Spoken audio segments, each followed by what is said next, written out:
वडी अळूची आहे, पण मी ही रोल करून केलेली नाही. तर चला बघूया मी कशी केली. चला तर आज आपण बनवत आहोत कुरकुरीत अशी अळूची वडी. त्यासाठी मी इथं एका मिक्सरच्या भांड्यामध्ये लसूण, आलं, हिरवी मिरची, कोथिंबीर आणि जिरे घेतलेले आहे. मिक्सरमधनं याची छानशी अशी बारीक पेस्ट घ्यायची आहे.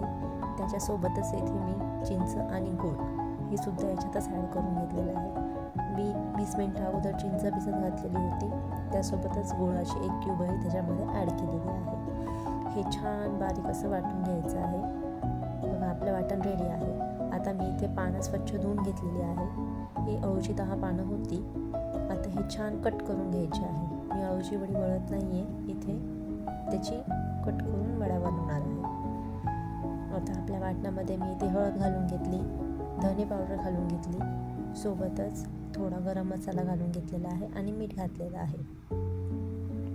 तुम्हाला हवं असंच तुम्ही लाल तिखट घालू शकता. हे सगळं वाटण मी आपल्या पानांवरती टाकून घेते आहे.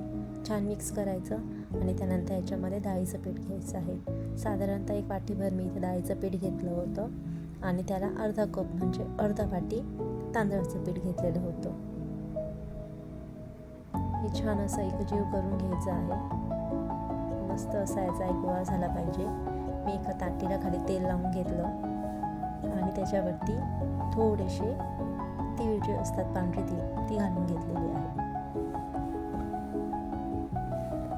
आता आपण तयार केलेलं मिश्रण हे या ताटलीमध्ये घालायचं आहे आणि सगळ्या बाजून ते व्यवस्थित असं पसरवून घ्यायचं आहे.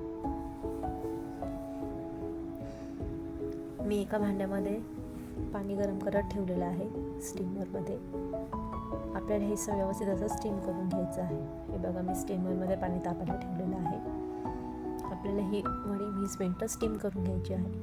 बघा 20 मिनिटानंतर आपली वडी व्यवस्थित अशी स्टीम झालेली आहे. ती छान थंड होऊ द्यायची. थंड झाल्यानंतर तिचे हवे तसे काप करून घ्यायचे आणि गरम गरम तेलामध्ये हे सगळ्या वड्या सोडून द्यायच्या आहे.